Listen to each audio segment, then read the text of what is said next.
and the fellow travelers devoted to the cause of progressive economic and social policy. Currently, Jomo is a research advisor at Khazana Research Institute and visiting fellow at the Initiative for Policy Dialogue, Columbia University. In his extremely distinguished career, he has held very esteemed positions, including professor at the University of Malaya, founder chair of International Development Economics Associates, UN Assistant Secretary General for Economic Development, Assistant Director General for Economic and Social Development at the Food and Agricultural Organization of the United Nations. He also served as an advisor to the President of the 63rd United Nations General Assembly and was also a member of the Stiglitz Commission, very well-known commission. Also a member of the board of United Nations Research Institute on Social Development, Geneva, 2002 to 2004. Born in Penang, Malaysia in 1952, he had his early education in his home country, studied at the Penang School, Royal Military College, Yale, subsequently at Harvard. He has taught at various institutions, including Science University of Malaysia, at Harvard, at Yale, National University of Malaysia, University of Malaya, Cornell. I hope I have not missed any of the major institutions where he taught. Additionally, he has held visiting fellowships at Cambridge University and at the Asia Research Institute, National University of Singapore. He has authored a large number of books and monographs and so on. Put up 35 monographs, edited more than 50 books, stated 12 volumes. You can imagine here is a factory of knowledge. He has also written numerous academic papers and articles for the media. There is an utterly restless soul. Almost every day, he has a blog somewhere, which is read with a lot of interest globally. He serves on the editorial boards of several learned journals and was awarded a very distinguished prize in 2007, Vassily Leontiev Prize for advancing the frontiers of economic thought. Actually, many people consider that genuine Nobel Prize in economics compared to different one that you have sort of many questionable characters together. That's the least. Jomo and Sam enjoyed a fantastic intellectual and personal bond. If I'm not mistaken, they were together for maybe the last time at a conference in Accra, Ghana, in July of 2015. Just a few months before. Organized by الله يبارك فيك يا ريس. أنا كلمت محمد نصر وكده كلمت أحمد مصطفى. نصر قال لي بص الموضوع عارفه هو في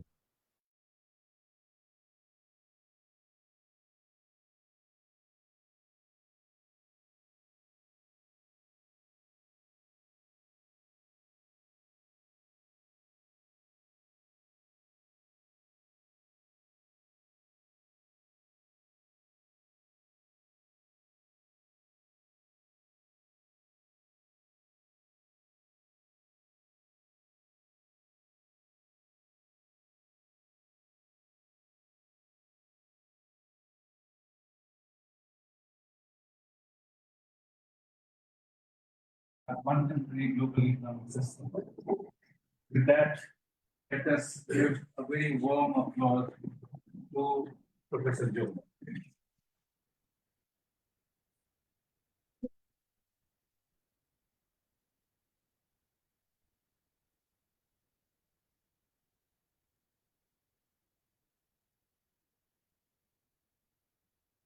Thank you very much, Praveen, for those very kind words of introduction. Let me thank all of you for being here today. And I especially want to thank Beatrice, Sam's significant other, as well as his brothers who have kindly graced to this occasion. But I also must thank both Praveen as well as Paris for kindly honoring me with this invitation to honor a dear friend. I could spend a lot of time speaking about Sam.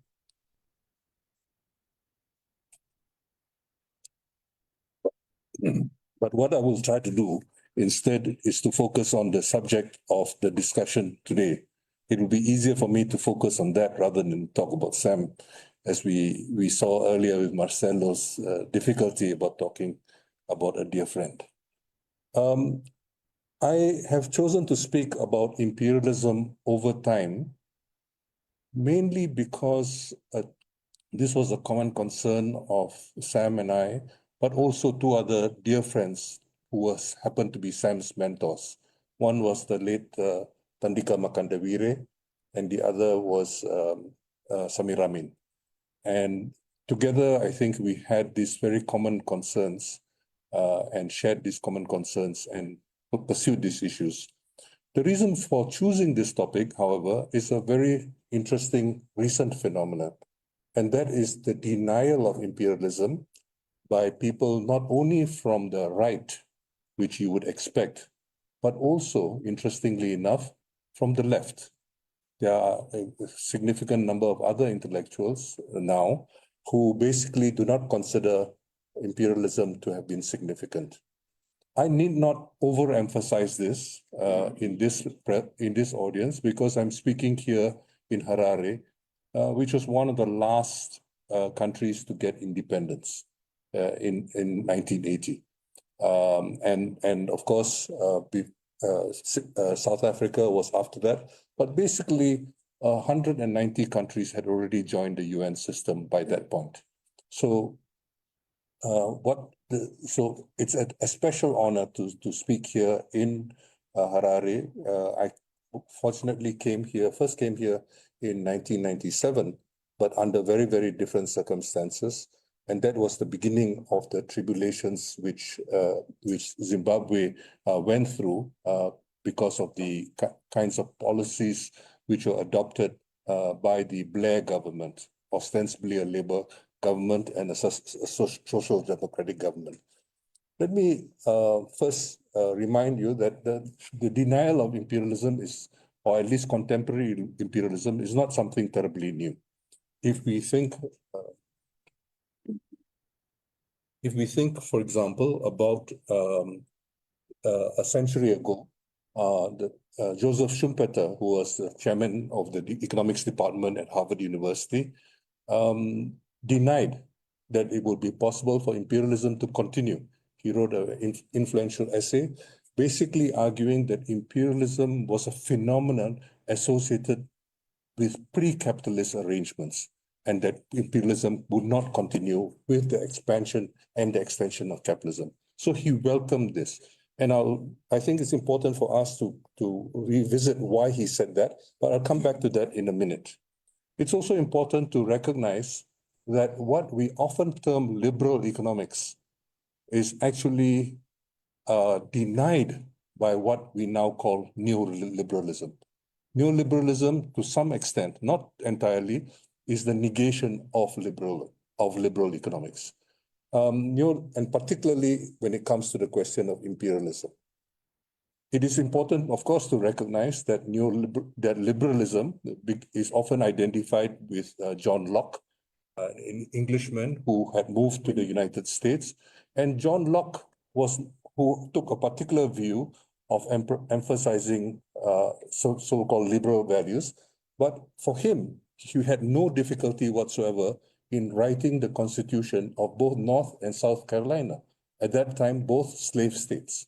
And it's important for us to recognize that for him, it was possible to reconcile property ownership, including the ownership of other human beings, with a liberal order.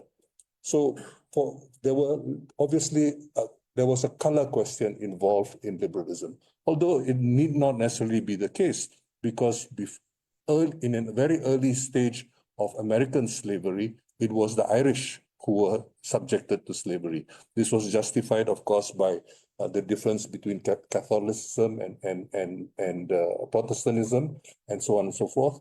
And we see an interesting reversal of that in the history of South Africa, but that's another question. So if we think about people like John Stuart Mill, for John Stuart Mill, he begins to recognize that there were a number of features of capitalism which tended towards destabilizing capitalism. And there was a very interesting man named Dadabhai Naoroji. Dadabhai Naoroji was writing initially in the late 1860s and in the early 70s. He was elected to the English Parliament from London by mainly working class Indians who had emigrated to the center of the empire, so to speak. For Naoroji, he developed this idea of drainage or drain, and this was a manifestation of what we would today call economic imperialism. But around the same time, there was also a very active and significant opposition, which was culturally based to some extent, and that was the writings of people like Syed Jamaluddin Al-Afghani. Al-Afghani, although he's referred to as Al-Afghani, was not from Afghanistan. He was from further west, but he was a very important thinker in terms of the reaction, particularly the political reaction to imperialism. So the reason to emphasize this is to note that almost half a century before Lenin, okay, and at 3 decades before John Hobson, there was already the recognition of imperialism and its consequences and its economic consequences in the global south, coming from the global south, not something which was developed elsewhere. This is important for us to recognize because we often think that the font of ideas, of all legitimate ideas, comes from the West. And we need to recognize that, in fact, people from the global south were quite capable of thinking for themselves from a very early stage. And this, I think, is important for us in empowering the peoples of the global south, or what people like Vijay Prashad would call the colored peoples. Now, of course, by the turn of the century, the end of the 19th century, the beginning of the 20th century, you have John Hobson drawing from the experience of the factors underlying the Anglo-Boer War. Okay, the Boer, just to remind you, basically were Dutch settlers on the land, and they were considered to be relatively inferior to the Anglo settlers and so on. And of course, people like Winston Churchill made their reputations on their role in the Anglo-Boer War. It was probably the only time Winston Churchill actually was involved in warfare. He was in Sandhurst Military Academy and basically didn't quite finish his course. So anyway, he distinguished himself in the Anglo-Boer War, and his subsequent reputation is actually one of military disaster after disaster. If you think, for example, about World War I and Gallipoli, the people of Australia and New Zealand in particular were part of what was called the Anzac military contingent, and basically it was disastrous. Likewise, later in World War II, in my part of the world, for example, Churchill's instructions were very, very clear: retreat according to plan. And then finally, they retreated all the way to Singapore. And guess what? The cannons were pointing the wrong way. The cannons were pointing out to sea, and the Japanese attack was by land through the peninsula onto Singapore. So it was the defeat of the British forces in that part of the world was really due to disastrous preparation by people like Churchill. But that's something which people like Tariq Ali have written about more extensively, and I will just simply refer you to that. And then you have, of course, a very important in the 21st century, in the 20th century, you have John Maynard Keynes, yet another person who identified himself as a liberal, who took very many views which were consistent to some extent with earlier views. But I'm going to point out in a moment that in fact Keynes was responsible, as you may have heard from Utsa Patnaik, who I believe delivered a lecture before. Keynes was basically a racist. Okay, and I'll come back to that in a moment. So when you think about the end of the 19th century, beginning of the 20th century, this was a time of the end of the old pre-capitalist empires, the end of the Austro-Hungarian Empire, which was basically based on the Catholic faith, the end of the Ottoman Empire, which also invoked the Muslim religion, and of course the end of the Russian Empire. All this was happening over a relatively short period. And in that sense, one could well make the argument, as Schumpeter did, that it was basically empire was consistent with pre-capitalist arrangements. But I would put it to you that in the interwar period, especially between the First and Second World War, you basically had the rebirth of what might today be termed Western ethno-nationalism, and that ethno-nationalism had many different manifestations, but basically you find it reflected, for example, in all the Axis powers. The Axis powers represented by Mussolini, and the way he mobilized, he attempted to invade Ethiopia, and basically was rebuffed and had to retreat. His forays into Libya, rebuffed by the resistance led by Omar Mokhtar, and so on and so forth. So you have this period of a birth of an ethno-nationalism in the West, which I think needs to be distinguished from the post Second World War birth of or spread of anti-colonial nationalism. Anti-colonial nationalism was a necessary, in a sense, reaction to the fact of empire. So almost all our countries in the global south, especially in Africa and Asia, have borders which were defined by colonialism. They are not borders which had some kind of major cultural, represent some kind of major cultural lines, unless the two coincided. In the case of Vietnam and so on and so forth. So I think it's very important for us to recognize that this kind of ethno-nationalisms had very important implications and in the West, and it provided the basis for a kind of new kind of imperialism during this period. And this is but also very significant, I would suggest, in the case of what is happening in more recent times, because the birth of the new right, and particularly a new type of ethno-populism and ethno-nationalism, has got a lot to do with this rejection of the relevance of imperialism for our times. So if I can move on to suggesting, to discussing and going beyond Schumpeter's claim that capitalism is incompatible with imperialism. This is recognized by people like John Hobson, who comes out of the liberal tradition, Rudolf Hilferding, who later became finance minister of Germany. Hilferding contributed to this by recognizing the emergence of finance capital, particularly in the peculiarly German form of the powerful role of banks.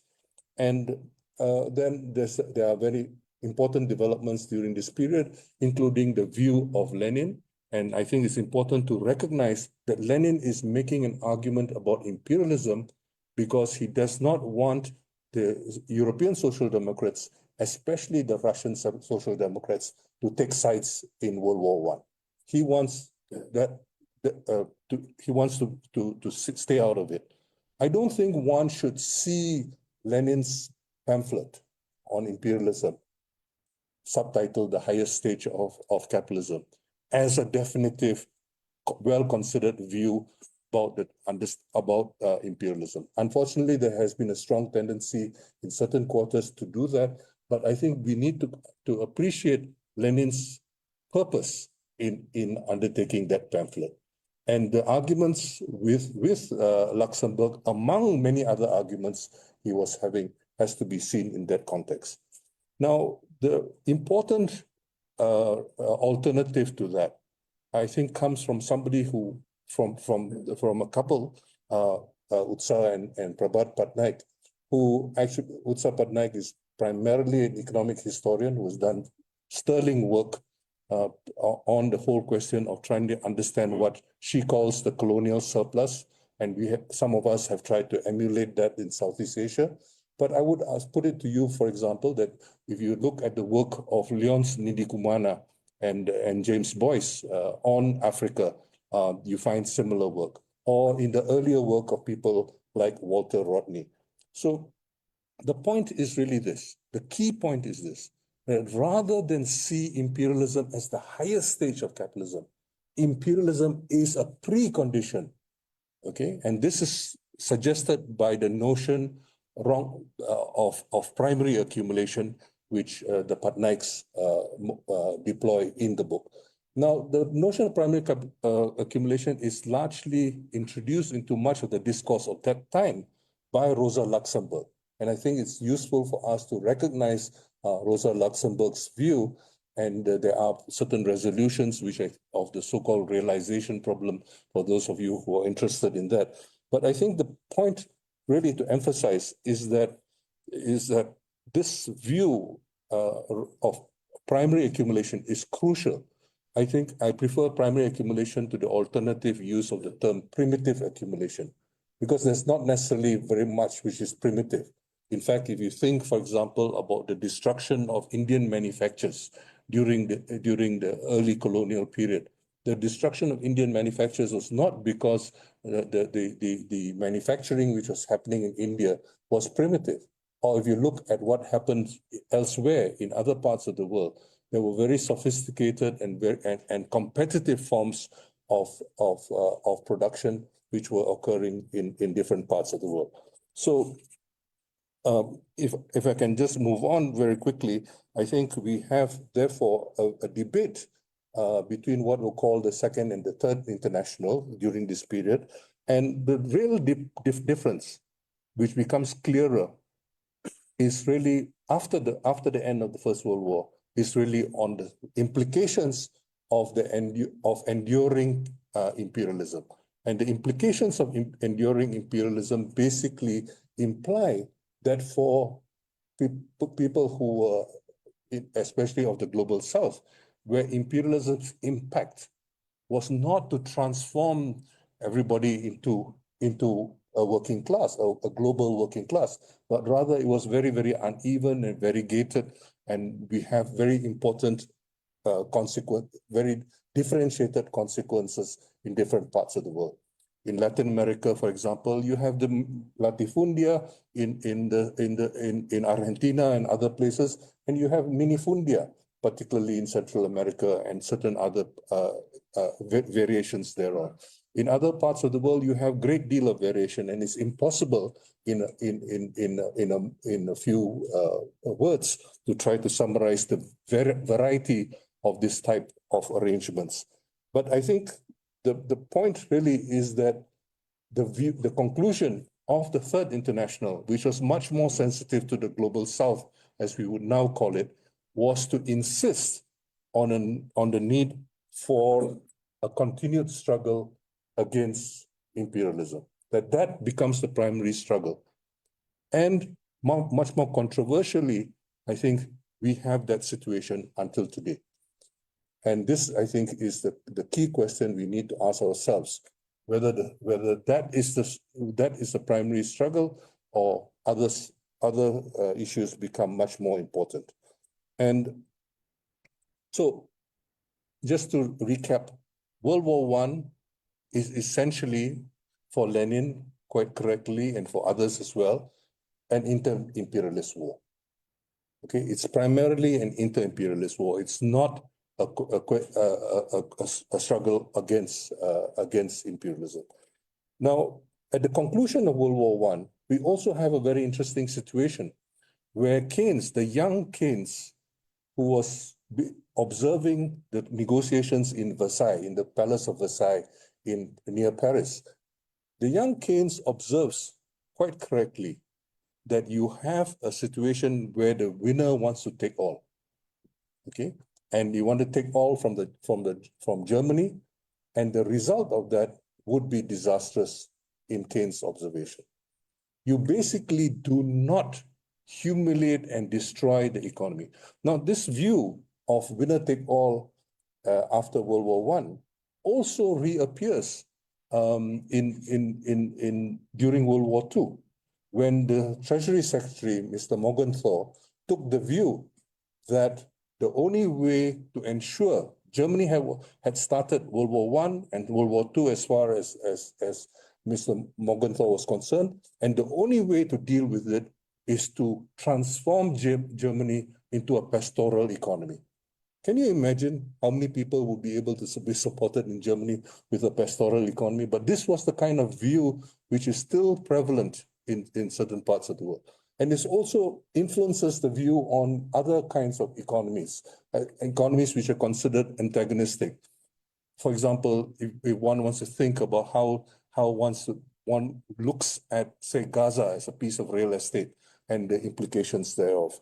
So we need to begin to think about this. But at the same time, Keynes' view, and this influences his view during World War II, Keynes' view is of very, very conventional balancing of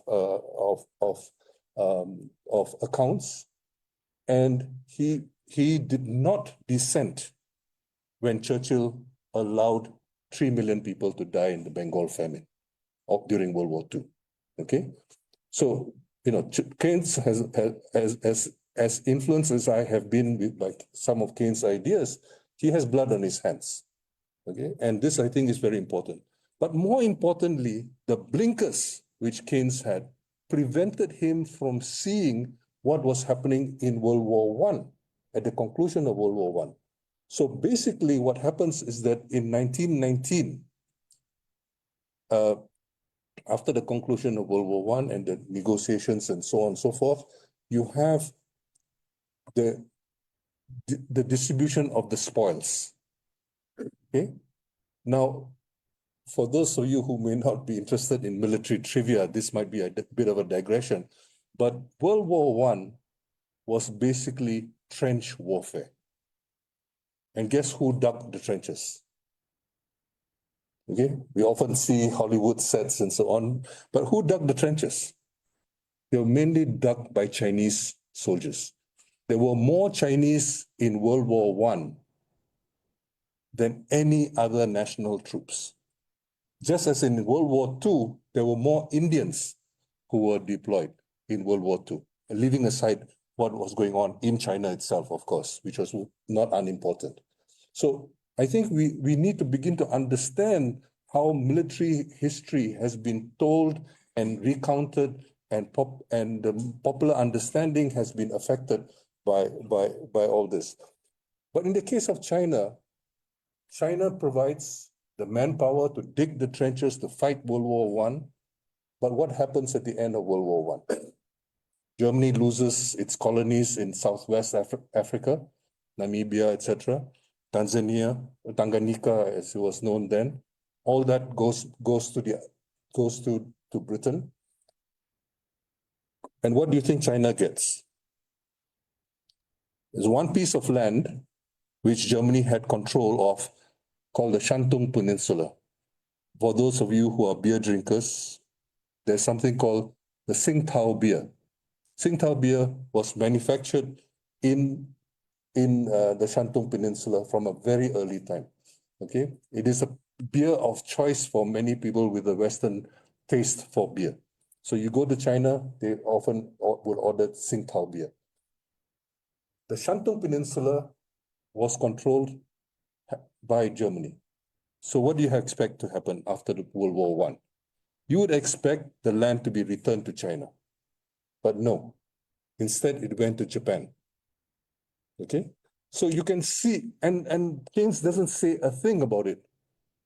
Now, the people of China were watching the negotiations. And when news got out, within days, there was a mass mobilization which gave birth to what is called the May 4th movement.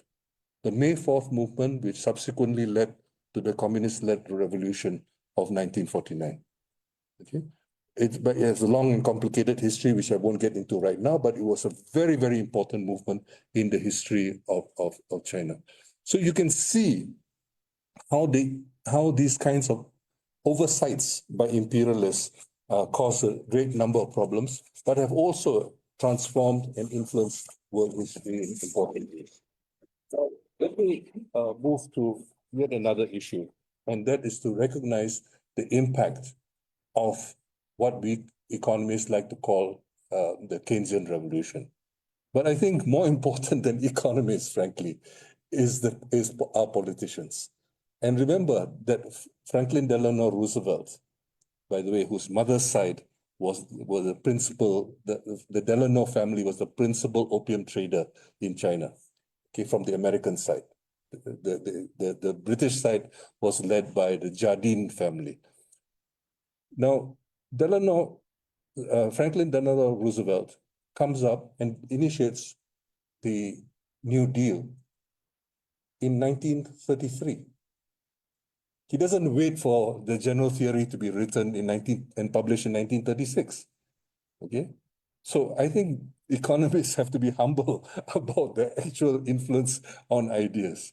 And Keynes made a number of pithy remarks about the actual influence of ideas on contemporary policy. But I think it's important for us to recognize this. So these ideas led, I would emphasize, by the example of Roosevelt, basically gives rise to what many people refer to as the Keynesian era, from the 1930s, arguably until the 1960s, when you had, after the war, something referred to by many economic historians as the post-war golden age. It was a post-war golden age, which was marked, very interestingly, by considerable decolonization, okay, especially after World War II. The South Asia, India, Sri Lanka, Pakistan, and so on, were the first to get independence, with the exception of the Philippines. Okay. Next, Southeast Asia, and that through with great struggle. Dien Bien Phu, for example, happened in the defeat of the French in Dien Bien Phu happened in 1954. But that was the time when the Indonesian Revolution had succeeded in 1951. The Malaya got independence in the same year as Ghana, although a few months later in 1957, and so on and so forth. So what I think is important for us to recognize is that you have a tremendously significant period of growth in the developing countries, partly legitimized by Keynesian economics, but more importantly, the innovations of people from the global south, as well as from the eastern part of Europe, in the form of the development of the emergence of what we now call development economics. And development economics did not take conventional economics seriously. It violated many of the rules. And this, I think, was the novelty of it. And so when we think about what happened subsequently, the counter-revolution against development economics, which begins from the late 1970s, led by people like Mrs. Thatcher and her favorite pet economists, such as Deepak Lal and and a whole bunch of others, Peter Bauer, and so on and so forth.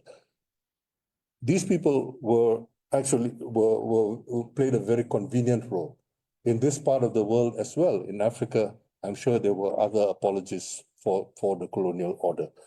But what we therefore have is this emergence of from the late 1970s of a counter-revolution, which brought in what many people, especially with reference to the West, refer to as the Washington Consensus. And that Washington Consensus was led, as the name implies, by a shared view of the world about what should change, which prevailed in Washington. This was a time when Ronald Reagan defeated the late Jimmy Carter, and Ronald Reagan's influence was not insignificant. There was a particular view of the world in Washington, of the US Congress, of the US Treasury, of the US Federal Reserve, and so on and so forth, which also had a huge influence on the Bretton Woods institutions. I want to emphasize that the Bretton Woods institutions were originally created as part of a UN framework in 1944. If you look at the official name of the Bretton Woods Conference, it was called the United Nations Conference. There was no United Nations to speak of in those days, but it was deliberately called the United Nations Conference because it sought to create the preconditions for a period of reconstruction and development. This was the clear view of Roosevelt in giving the mandate to Morgenthau to go and negotiate. Unfortunately, many things got lost as things worked out. But I think it's important for us to remind ourselves. So what the World Bank and the IMF subsequently did was to assert its independence against the original spirit of the conference. Also remember that at the original conference, Latin American countries actually constituted the numerical majority of people who could get to the conference, because it's mainly people in the Americas who attended the conference, a few people from Europe, but most of Europe was under Nazi occupation. So, and India was also represented in that conference. So the majority of people at the beginning of the Bretton Woods conference were actually from what we would now term the Global South. Now, there was, of course, a major adversary for the West, and that was the Soviet Union. And the Soviet Union sought to justify what I termed development economics earlier, in terms of a so-called non-capitalist road to development. This was particularly deployed for countries such as India, but also used for others. This was a different conception of the world from what the Chinese government was beginning to promote. And for the Chinese, there was a so-called theory of three worlds, where the first world, second world were differentiated, and then the third world was what we now call the Global South. I won't get into all this right now, but I think it's important to recognize that there were competing views of the world and how the world would work out. Now, this view in China in particular was also influenced by the Cultural Revolution from the mid-1960s. And the view that there were so-called revisionists and who were essentially capitalist roaders. A view which I think is quite relevant to keep in mind if we are trying to understand the current period. Because we are trying to understand the reforms in China which have taken place after 1976, particularly in the period since 1978. It's important for us to recognize some of the important debates of those times. Now,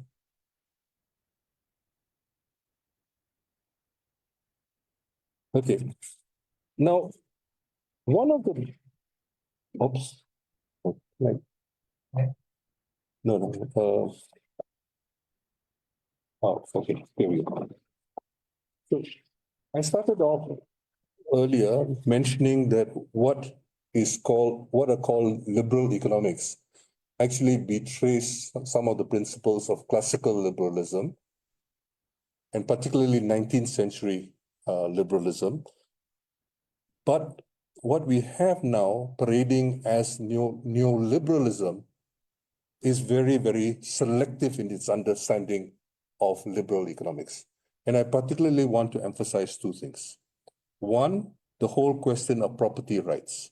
I already mentioned what Locke's view of property rights are, but I think it's important for us to recognize that today, property rights has become very, very central. In the last half century, in the counter-revolution against Keynesian economics, a reduced role for government, a reduced role for the state, and so on and so forth, this has been quite central, the whole question of property rights. Central to the question of privatization and so on. But the other point to make is the whole question of competition. I will come back to that in a moment, but I think it's important to recognize that neoliberalism is not very serious about its ostensible commitment to competition. So when we think about globalization today, the term is increasingly going out of fashion, especially since Mr. Trump successfully attacked the so-called globalists. What we have is a particular view of globalized trade, globalized finance, and foreign direct investment. And these, I would argue, are among the major instruments and channels by which contemporary imperialism works itself out. Now, if we are to give significance to the term imperialism as opposed to globalization, we need to recognize the two are not the same. And this is a major error where a lot of people spent a lot of time over the last few decades fighting against globalization and not analytically making the distinction between imperialism and globalization. Now, we also should recognize that, as has been recognized by classical economics, including people like David Ricardo, rent seeking is a very important motivation for what is profit making. If you look at the teachings of the guru from Harvard Business School, Michael Porter talks about competitive advantage. Okay, and when you think about what competitive advantage is, it is a means of appropriating, of having the opportunity to capture rents. And this, I think, is very crucial. So the whole question of what is termed rent seeking and disapproved of in common parlance is actually an approval. It's actually another name for what would be called surplus appropriation. So if we reframe the whole discussion of rent seeking and see it as surplus appropriation, the discussion becomes much more important. Because rent then and the discussion of rent seeking becomes a form of subterfuge. For example, if you think about the attempts to measure transfer pricing and things like this.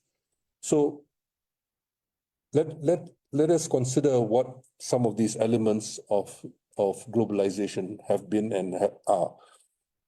One thing which has existed at least since the middle of the 19th century, according to economic historians, very conventional economic historians working 7 decades ago, Gallagher and Robinson. Gallagher and Robinson identify what they call the imperialism of free trade. Okay, you don't need to look at something more recent. Way back in the 1950s, Gallagher and Robinson were already recognizing this. And then around the same time, you have very important work being done within the UN system, pioneered by Hans Singer and emulated very quickly by Raoul Prebisch. And this was basically identifying the deteriorating terms of trade for primary commodities compared to manufactured goods. And this inspired a whole attempts in the global south to industrialize, especially including what is often termed import substituting industrialization. But in addition to that, I think it's also important to recognize that Arthur Lewis, who was from the Caribbean, from a small island which has produced 2 Nobel laureates, just in case you are thinking about the density of Nobel laureates, the highest is from the island Santa Lucia in the Caribbean, which has produced him as well as Bancroft, the poet, the Caribbean poet, who passed away, I think, recently. The 2 of them both came from this island and produced more Nobel laureates than any other place in the world. Okay, but if you're into measuring the density of Nobel laureates per population, but Lewis basically makes a different observation. He points out that the terms of trade for tropical products have deteriorated compared to temperate products, temperate agricultural products. This is a very interesting observation. In a sense, you're not comparing like with like, because you grow cotton, for example, in the tropics, but you get wool only in the temperate areas.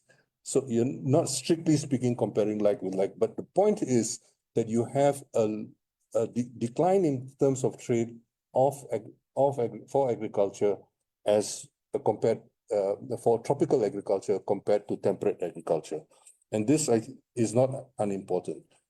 At the same time, we have people, a Greek economist working out of France, Argyri Emmanuel, who begins to talk about unequal exchange, and a group of people working around Samir Amin in Dakar, Senegal, at IDEP,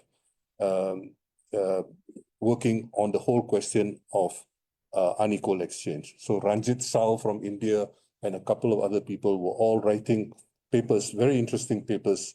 I was an undergraduate then and trying to make sense of it. It was very difficult to get papers, but you basically couldn't get anything by email, of course, and you basically waited months to get these papers from IDEP. And another hot potato is to invoke Mr. Jagdish Bhagwati. Jagdish Bhagwati is popularly known as a fundamentalist on trade liberalization. I would emphasize 3 things. Jagdish Bhagwati wrote in 1959 when he was a young lecturer at the Delhi School of Economics, where Dr. Manish Kumar is from. He wrote something on the immeasurizing growth. Okay, you can grow your economy, but because of the terms of trade, you can actually be worse off. Okay, this was the insight which Jagdish Bhagwati mentioned, and which, if you mention it in his presence, that disarms him, and he will stop criticizing you for other things, just in case you need to deal with him. But Bhagwati also subsequently made the argument that the only kind of trade liberalization which would make sense from his perspective is what is called multilateral trade liberalization. He is, in his last book, Termites, he is very critical of what are called bilateral trade, free trade agreements, as well as plurilateral free trade agreement, which includes regional trade agreements. So this is, I think, very important for us to recognize. It is not that any type of trade liberalization is good. It is trade liberalization under certain conditions which are basically equivalent. I don't necessarily agree with much of his argument, but I think it's very important to recognize that even the advocates of free trade are often misrepresented when they are invoked. So what does all this mean? This basically means that we need to begin to think about the complex relationship between all these different types of relations and globalization on the one hand and imperialism on the other. They're not the same thing, as I will try to elaborate in a moment.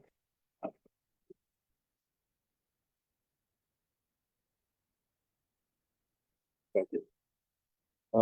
So now let me move the discussion a little bit to emphasizing the role of somebody who was assassinated or who died in 1973.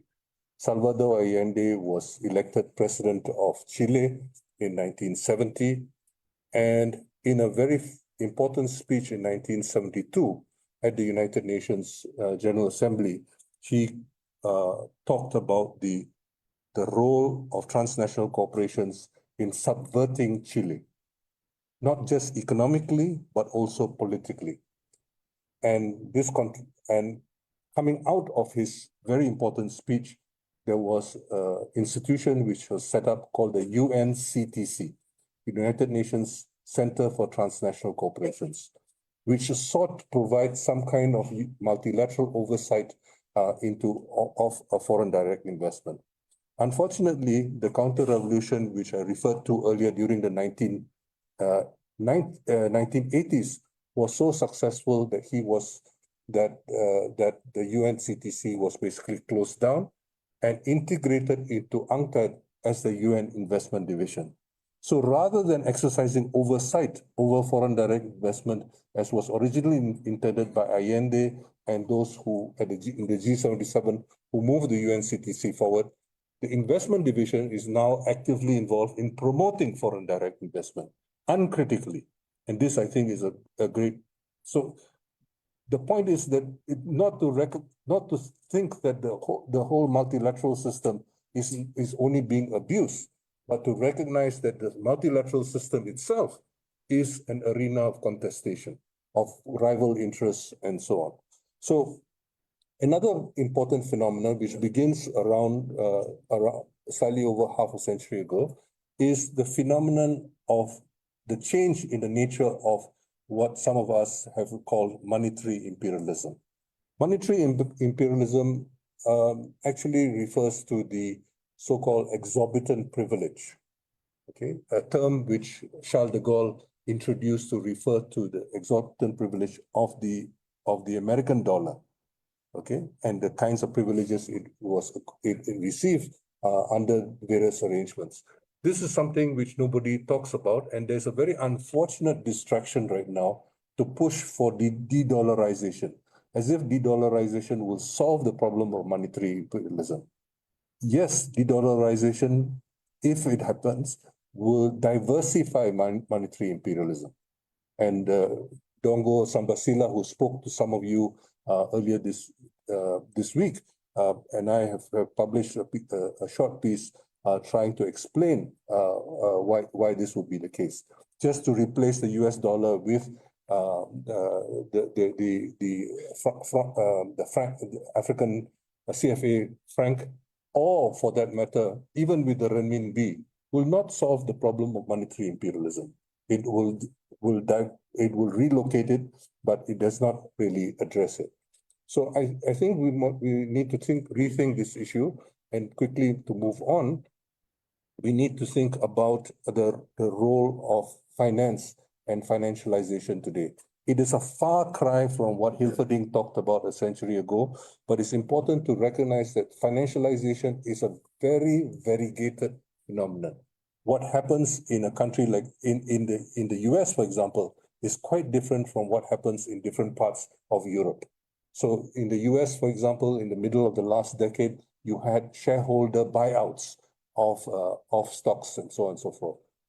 A phenomenon which is quite different from what has happened with the availability of quantitative easing of cheap money, cheap credit during the last decade. And then we need also to recognize that all countries who are members of the IMF, under Article 6, you have the right not to open up your capital account.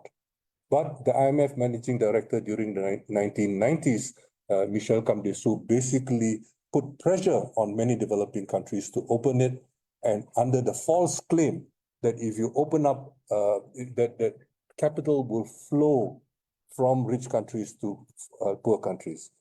A Malaysian economist more than half a century ago, about more than 6 decades ago, argued that this kind of thinking is like opening a bird cage and expecting more birds to fly in than to fly out. So this is the kind of fallacious thinking which we often find right now. This has also allowed a great deal of corruption, has facilitated a great deal of corruption, not only in many developing countries, it has also facilitated this kind of roundabout, round trip investments by people in countries such as India and China. You take your money out to, say, the Mauritius, and then you come back in as a foreign investor, enjoying certain privileges as a foreign investor, and so on and so forth. Likewise in China, going through Hong Kong, or more recently through Singapore. Then there's some very interesting new work by people like Katerina Pistor, who cut her teeth working on Southeast Asia. And it's basically about what we mean by the rule of law. The rule of law today's in the liberal conception of the world basically involves the strengthening of property and contract rights, and largely to the advantage of big capital. So if you look at the so-called ISDS cases, investor-state dispute settlement cases, which we often find in inter-country disputes, you will find that mostly it is used by very powerful capitalists to subordinate poor countries. But because Obama had cancelled the pipeline from Canada to New Orleans, the cancellation of the pipeline would open up the US to an ISDS case. And in fact, the Canadian company, TransCanada, had already begun on that. That is why when Trump, in his first term, on the first day, he withdrew the US from the Trans-Pacific Partnership, and the reason he gave was because the Trans-Pacific Partnership would basically open up the US government to suits from transnational companies. Now, just imagine poor, smaller, developing countries without the legal and other clout of the US are being told that it is in our interest to sign up for ISDS. It is such a ridiculous proposition, but has been widely accepted and not challenged. So I think it's very important for us to really force these consultants and so on, and call their bluff when they try to do so. The last area which has become very, very important in the recent period, especially in the last couple of decades, has been the whole area of technology. The late Surendra Patel pointed out the dangers of the adoption of the TRIPS. TRIPS refers to trade-related intellectual property rights under the WTO. And he warned of the implications of it in terms of the likelihood of developing countries having technology transferred to developing countries. I just want to remind you that intellectual property basically confers a monopoly. And so when liberal economists claim that they are in favor of competition, let's get real. Peter Thiel, who is a major funder of President Trump, the co-founder of PayPal, Peter Thiel has argued. He's got an op-ed piece in the Wall Street Journal about around the year 2014. Competition is for losers. Okay, so let's be real. Okay, if competition is for losers for the US, just imagine what other developing countries are facing. So we have to be realistic in terms of our ability to deal with the real world as it is, not as it is imagined in some kind of 19th century philosophy. In fact, even that is untrue, as I have tried to suggest, and we need to begin to think of it. The last thing I would mention in this connection of globalization is to emphasize something which last year's speaker, Jayati Ghosh, has been working on together with Joseph Stiglitz and Jose Antonio Ocampo, and that is the whole question of taxation. they recommended that a rate of 25% be the accepted international rate. Janet Yellen agreed to 21% because it would not require congressional approval, and it could go through because that is the minimum rate in the US. But Boris Johnson unilaterally went to the G7 meeting and changed the rules in favor of the rich countries, because he basically wants to keep the City of London as the biggest tax haven. In fact, he lost that to Singapore quite a long time ago. But they like to live on old illusions, and that is basically what has happened. So we need to think about this very carefully, because it's a very pressing, it's a real problem, real issue. And so with developing countries increasingly relying on revenue associated with mineral rights, it's very important to think about how these mineral rights are going to be handled. Because there are so many minerals in Africa, and Africa is considered to be a mine, okay, a mine for all those interested in mineral rights of different types. We need to begin to think about extractive industries. Now, about a quarter of a century ago, around the turn of the century, Tanzania was conned. I repeat, Tanzania was conned into providing attractive conditions for investing in the Tanzanian gold mining industry. Number one producer of gold on this continent is South Africa. Number two is the former Gold Coast, Ghana. Number three now is Tanzania. Okay, so Tanzanians were told, don't cause problems by wanting to tax these investors. You should instead provide infrastructure to attract these investors to come and invest in Tanzania. What has happened? The net effect is that Tanzanian tax revenue is used to subsidize foreign gold mining companies. Okay, so this is the kind of con we should be resisting and be very wary of as we go forward. Finally, I think it's important for us to recognize that we are now in a very unexpected situation in the world.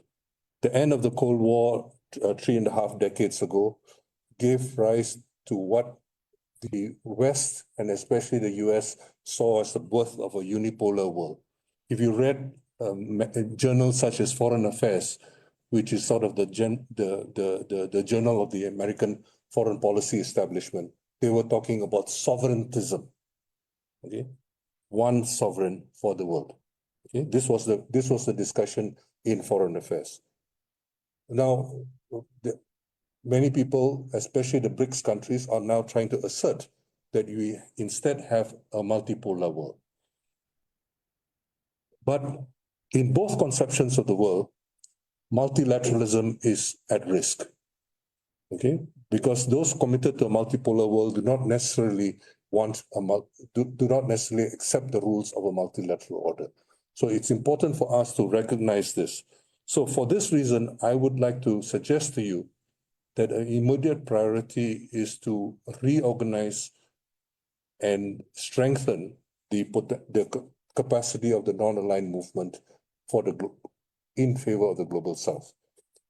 It should be minimally developmentalist, minimally pacifist, because the threat of war is a real threat which we face in this world. And if you look at a lot of the rhetoric which goes around, nobody seems to be terribly interested in the consequences for the Global South. And for those of you in Africa who think that you're no longer part of the areas of conflict, don't forget that one of the Nobel Peace Laureates blessed Africa with AFRICOM. So AFRICOM is the military command for Africa, which was created by Barack Obama. Okay? So this is the consequence of giving Nobel Prizes. Okay? Think seriously about what Prime Minister Abiy of Ethiopia has done. He has prosecuted a war in Tigray and elsewhere, which is very deadly. Tens of thousands of people have died already. So this is some of the consequences of this kind of war, and it's very important that we do not allow multilateralism to be replaced by what is now politely called multi-stakeholderism, which is basically the slogan of the Davos World Economic Forum. So we need it to be developmental, we need it to be pacifist, and we need it to be clearly and comprehensively anti-imperialist. We need, in other words, we need a non-aligned global South. So to go back to the title of this lecture, perhaps we might think about, is it time for it to be imperialism over? Thank you very much for your attention.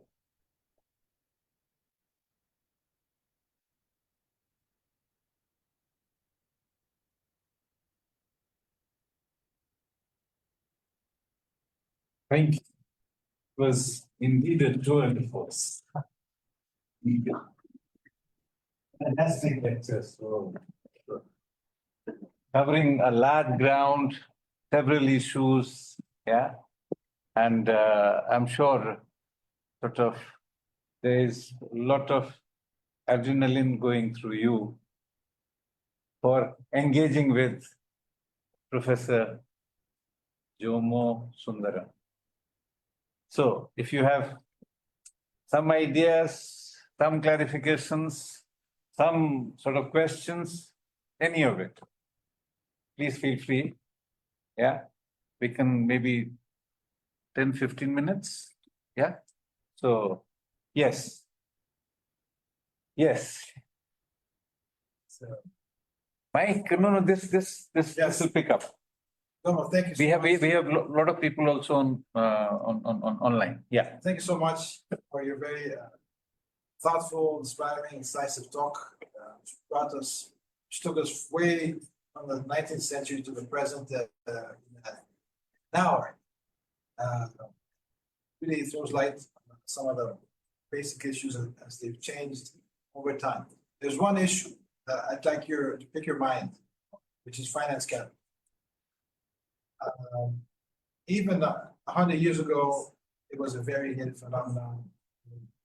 It was the model, so to speak, it was a German, it is conceptualized as such. But that also evolved. Other countries took similar directions and somehow, it was possible, still possible, to say something about the whole. Beyond that, it was very easy. And today also, it must be possible to say something about the whole, the functioning of finance capital. Beyond that, it has its variation. What's the essence of it? Can you pin it down on how it relates to the other sectors of capital? So we can maybe take a couple of if there is any other question. Marcelo.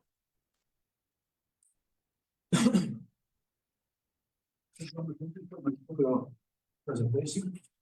And as I'm based in the Center for Development Studies at the moment, and I think in Brazil, and one of the things that it gained a lot of attention at the moment is how to dissociate development and imperialism, and how can we think, as you suggest, of a developmentalist alternative dissociated from imperialism. I think it's just to amplify the dialogue, because there's most of the views in countries like mine is that the only way to develop is to get more control and to get under control of this imperialist force and the financial capital.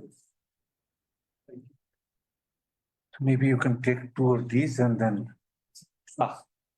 we'll kind of we'll no first let's just take these two and then we'll see some of those online ones. Okay, since we have limited time, allow me to give you some very brief responses. These are very important questions. And the first one, especially from Paris on financialization, is especially challenging because finance is fluid. Finance is fluid. It flows across borders. It flows around rules. It flows, it's important to recognize it as fluid. And those who control finance, their job is to maximize the returns to finance. So now increasingly you have these companies, Goldman Sachs, et cetera, who are basically investment managers. They have to keep a number of considerations in mind. So when we look at finance in different contexts, it always surprises me how fluid it is. In a Muslim context, for example, finance will, rather than ordinary bonds, because one of the big problems now of developing countries is that developing countries have been borrowing bonds. They no longer are borrowing like in the 1980s. They borrowed directly from the banks. In the recent period, there have been a lot of the financing is bonds. So when you're trying to find a debt resolution, it becomes almost impossible because the ownership of these bonds have become so diffuse, you cannot get collective action to negotiate for negotiation purposes. So the kinds of resolutions which were possible in the 1980s when Nicholas Brady, the US Treasury Secretary, imposed a particular solution are almost impossible. Or even what Argentina got at the turn of the century. Argentina actually got a deal which almost nobody else has ever got, and which was the willingness of the US to take a certain view of the debt. But today, borrowings will adjust. So if you have, for example, Muslim countries who don't want to admit to paying interest and to receiving interest, what they do is they come up with all kinds of ideas. And the number one center of so-called Islamic finance is not even Dubai, it's London. Okay? They are very, very flexible. Okay? As long as you can make money, they're flexible. So you have the issue of so-called sukuk bonds, in London, or in Hong Kong, or Singapore, where the Muslims are a small minority of the population, but they will find the necessary interpretations to legitimize this. So similarly, the phenomenon you had with quantitative easing in the US, you saw with credit available at almost no cost. What happened in the US was basically you borrowed money, and the rich people who had money, who had a lot of money, high credit rating, you borrowed in order to buy out the other shareholders. So you have this so-called shareholder buybacks in the case of the US in the middle of last decade. There's some very interesting work by William Blazonic and Shin Jang-sap, a Korean, on this phenomenon. Now, but you didn't have that kind of phenomenon in the case of Japan. Interest rates have always been low in Japan for at least for half a century, more than half a century. But you didn't have those kinds of things, developments in Japan. So it's very difficult to predict, what kind. So it is often the authorities who shape the flows of funds. and in various ways through regulations, etc., etc. In the case of Europe, for example, even in Frankfurt or London, you did not have the kind of phenomena which you had in the case of the US. And even the earlier period of financialization. Once upon a time, there used to be a company in the US called General Electric, which was famous for producing consumer electrical items. That was once upon a time. When Jack Welch took it over, he transformed it into GE Cap. well, initially he didn't change the name. Basically, it became a financial conglomerate with a electrical manufacturing focus.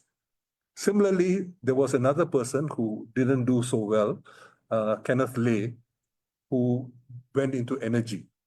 So Kenneth Lay did that with Enron, and then eventually got caught with his pants down, and that was the Enron thing blew up, and various things blew up. So my point is simply that we cannot underestimate the innovativeness of finance cap. My neighbor, when I was living in New York, had a PhD in MIT in electrical engineering. He was from Senegal. Okay, PhD electrical engineering. He had difficulty finding a job. Eventually, he got a job on Wall Street. Okay, so a sound electrical engineer with very good mathematical and statistical skills becomes a financial engineer. And a few months later, the global financial crisis began. And I said, oh no, this poor guy just got a job, now he's going to lose his job. And it turned out he was the only one in his whole unit was not fired because he could run the systems without the others. So, even in adversity, finance capital can be very, very flexible. Creative. So I hesitate to give you a clear answer, partly because I don't know, I can't keep up with all these financial engineers, but partly because it's a constantly changing situation. Marcelo, your question was about Imperialism and development, that relationship. Yeah. I think, we have to recognize that we are generally small countries with limited options. The greater the strength of our economy, the greater the possibility for the greater the policy space, as the jargon goes. But it's not unlimited. A lot depends on the potential and various other considerations. So the question is, within that, how do you maximize your bargaining power?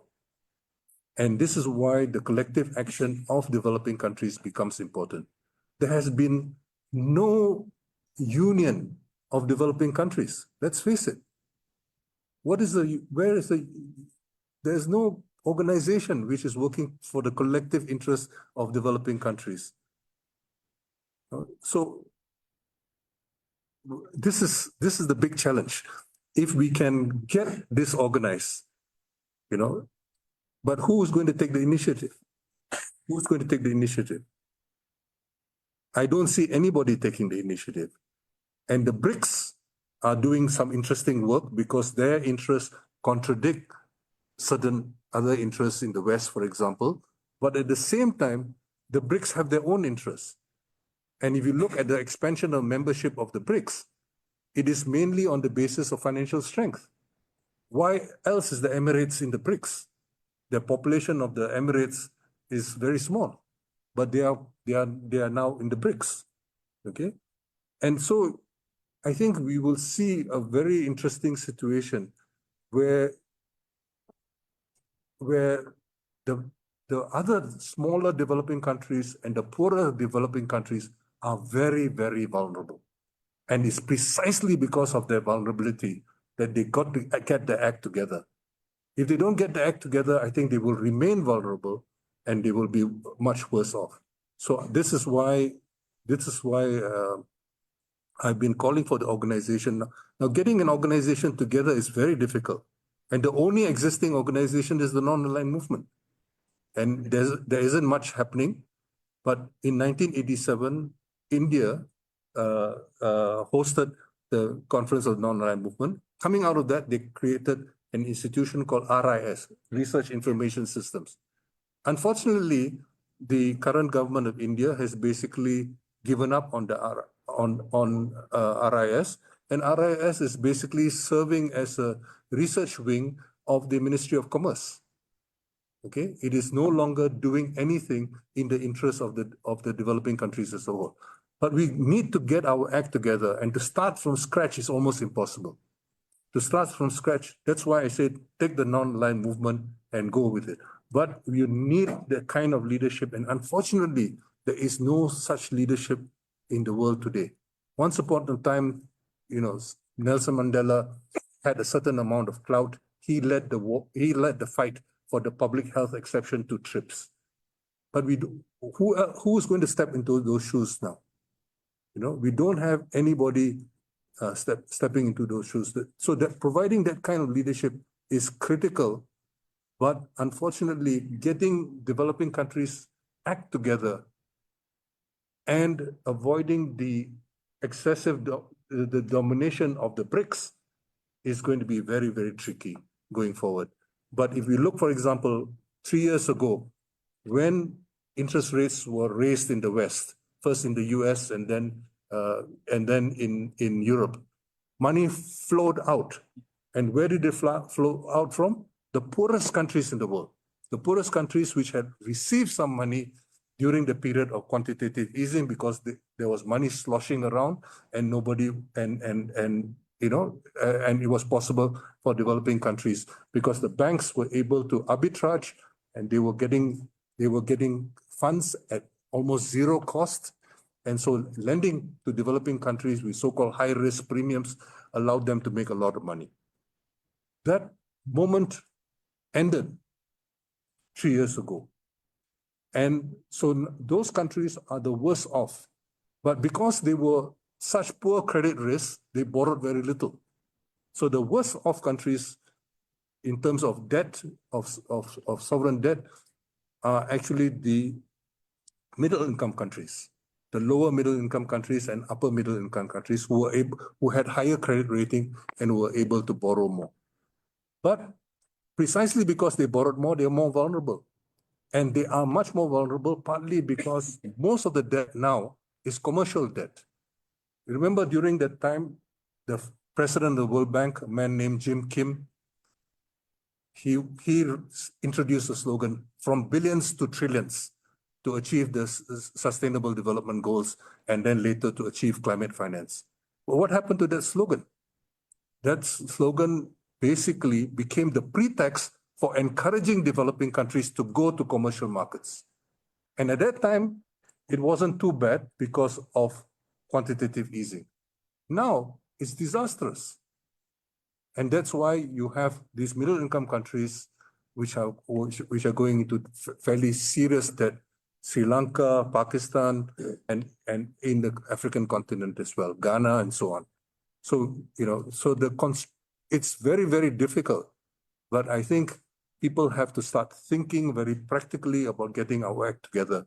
And this, I think, is a major challenge for all of us, especially those of us who identify with and want to move the aspirations of the Global South forward. So we'll just quickly have a look at the online responses. Manish, can you please? Okay, Abid. Yeah, thank you so much for your insights.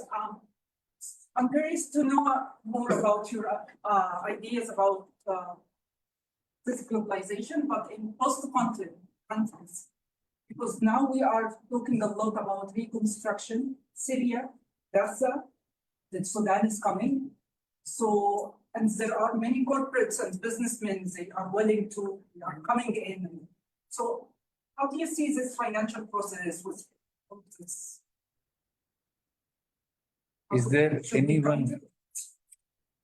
anyone else present here who wants to share something, question, reflection, whatever? Before we go to the online. Okay, so Jomo, you may respond to her, and then Manish is going through that, and we'll just see, because many of them possibly just have comments and no questions, so we'll just check that. Okay, thank you very much. I struggled with this question a few months ago. I was asked to participate in a meeting organized by MAS. MAS is it's the Arabic acronym for think tank of the PA, economic think tank of the PA, Palestine Authority. So this was organized by a man named Raja Khalidi, who is, some of you may know his more famous elder brother, Rashid Khalidi, Yes. who resigned from Colombia recently.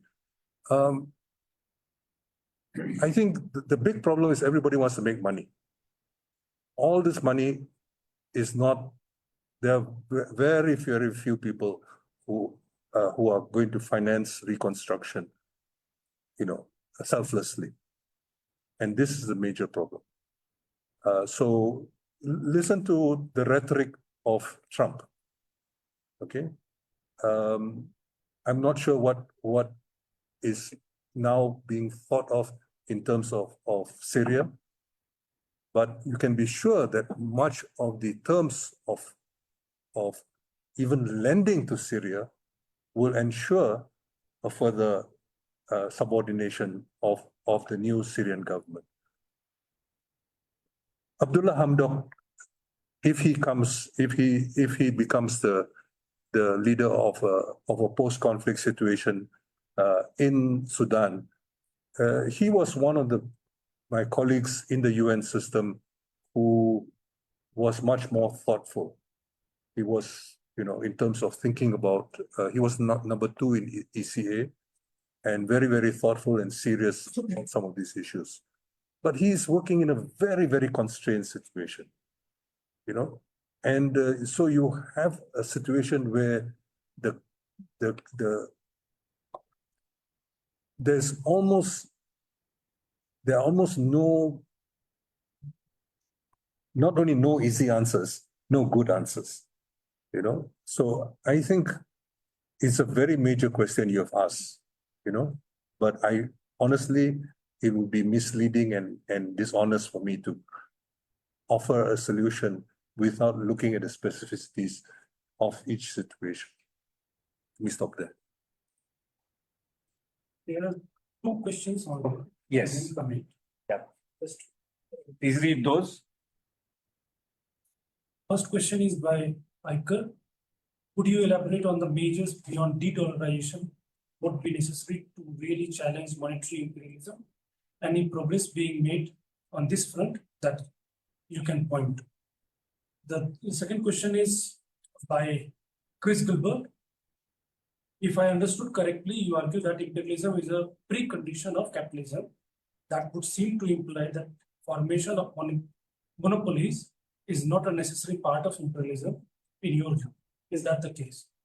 The third is basically the comment from Lucas. We can forget about comments, Manish. No, let them. Okay. Since you have read it. Isn't it rather problematic to repeat the TPLF narrative on Ethiopia, which has been pushed by US-led imperialism? Only 3, this 3.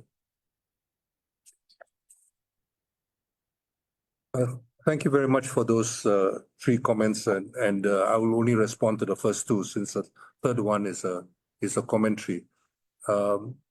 I quite appreciate that the Ethiopian situation is quite complex, but you don't have to subscribe to the TPLF position to recognize that there has been a massacre in Tigray.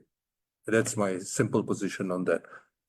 Now, on de-dollarization, in the article with Dongo, our argument is a very simple argument. What has happened in Francophone West Africa and Central Africa is a situation where you have the euro and previously the French franc as the dollar. So you basically were put into a currency zone with the currency where you had to put in initially 100% and then later down to 70% of the currency issued with the French treasury. Straightforward neocolonial situation. Now, so this is the alternative to some extent. If you have another, remember why China is not keen to become, for the renminbi to become the alternative currency. In fact, China recently issued a dollar bond to Saudi Arabia. Saudi Arabia wanted money, wanted to borrow money, and China issued a dollar bond, not a renminbi bond. Okay. Now, China wants to promote, encourage exchange of national currencies. So, but this is a lending arrangement. So they were quite happy to lend in dollars. This is what Saudi Arabia wanted, and China was quite happy to provide that. But China is not willing to encourage the currency, its own currency, being an alternative to the dollar. I think people need to get used to it. Part of the reason is because you don't want to develop a situation where so many countries owe you money and begin to transact in renminbi more than the actual value of the economic transactions among the parties concerned. This, I think, is the crucial difference. So de-dollarization without destroying this arrangement of monetary imperialism will not work. But what does it mean to replace the situation of monetary imperialism? The failure of Bretton Woods in 1944 was not to recognize that, was not, when Keynes and before that Schumacher and before that Kaletsky and others made their proposals. For them, a very crucial condition was the transactions, that there should be balance, that you don't want to encourage anybody to have a huge trade surplus. Okay, so they would actually see China's huge trade surplus as problematic, or any other country's huge trade, Saudi Arabia's trade surplus as problematic. You basically want to keep it. So you basically want to encourage domestic consumption so that to minimize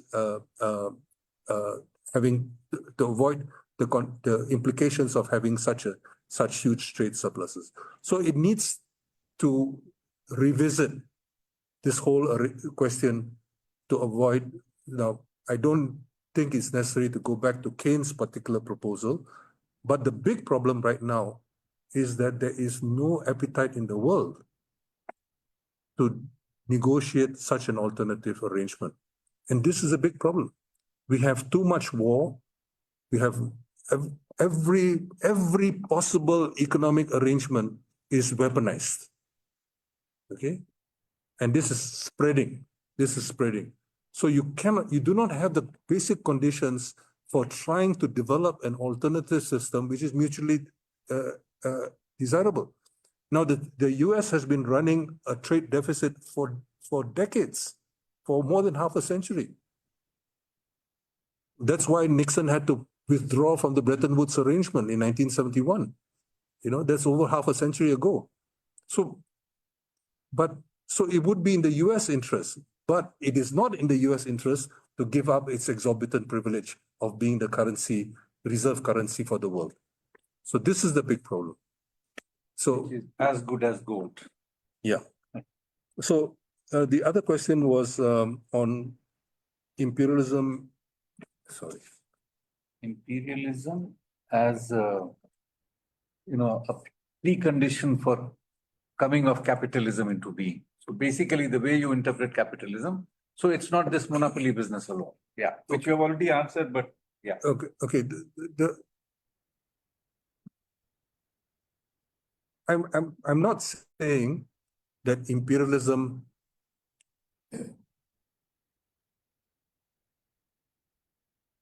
is a precondition, and therefore once capitalism gets going, that imperialism ends. No, I'm not suggesting that at all. But all I'm saying is that the sequencing, which was suggested by the subtitle of Lenin's pamphlet, is really not supported by the evidence. That's all I'm suggesting. And to understand imperialism in the current in the emergence of capitalism under the aegis of imperialism is crucial. We cannot see the whole period of colonialism as a blip, as an exception.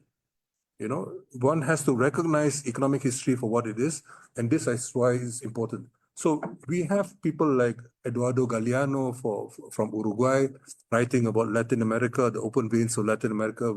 I mentioned Nidi Kumana and Boyce and Walter Rodney, Harvard century ago, and so on and so forth. There is enough evidence to make the case, but also to look at the contemporary relations of exploitation. And for that, and this is why Nidi Kumana and Boyce are so important, because they are not just looking at trade, they are looking at foreign direct investment and how foreign direct investment has basically undermined Angola, I'm trying to remember all the other countries they cover. But this is very important. And right now, unfortunately, we do not have sufficient understanding about it in much of the global south. We do not understand our economic history and the frame, and this is why I think that the recent Nobel Prize to the Gang of Three is a huge. It sends everybody in the wrong direction. Basically, when you really read Acimoglu, that's how you pronounce it in Turkish, and the others, what they are basically saying is settler colonialism is the best. Okay, that's basically what they're saying. To have the Anglo-American institutions for development of the kind they romanticize, it is what you need is settler colonialism, as in Australia, as in New Zealand, and as in Southern Africa. Okay, they will have a tough time trying to explain this Southern Africa, because it doesn't figure it doesn't fit into their scheme of things.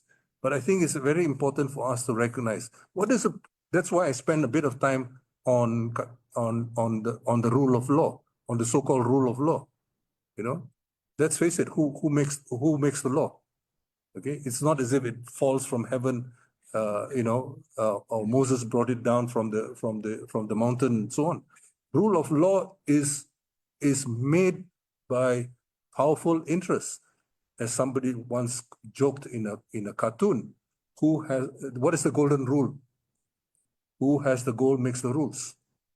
Okay, that's basically what the essence of understanding the rule of law is. And I think, look what, I don't have to illustrate this. Mr. Trump has done it for us. Look at what is happening. You have 13 billionaires in high-level government positions. You don't need me to say anything more. In a sense, right there, the evidence is staring at us. And the same thing has happened in other countries, Mr. Milei in Argentina, and so on and so forth. This is the future for many people. It's not just an abstract idea. These are the harsh realities. And my fear, going back to the sister's question about post-war reconstruction, is that in that situation of uncertainty and near anarchy, you have people who will take advantage of this to rewrite the rules, to develop new rules which are going to be worse than what happened to Tanzania with gold mining. This, I think, is the real threat which we face today, and the real threat for Africa, because Africa's potential wealth is going to be is largely mineral. Yeah, is largely mineral, and this I think is a huge problem. We can talk about some of the agrarian issues involved as well. These are vital, but the biggest source of wealth, potential wealth for Africa, is from minerals. And if you follow the Tanzanian path, you basically sign it away. That's what is at stake. Well, I think. All right, yeah. Thank you very much for that. Thank you so much.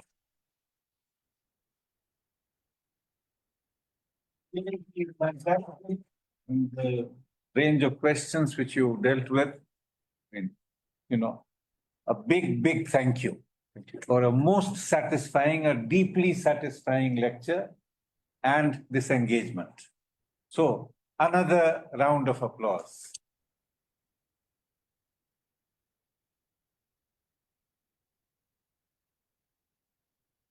Ed, Sam would have loved this because that's the kind of way we often interacted.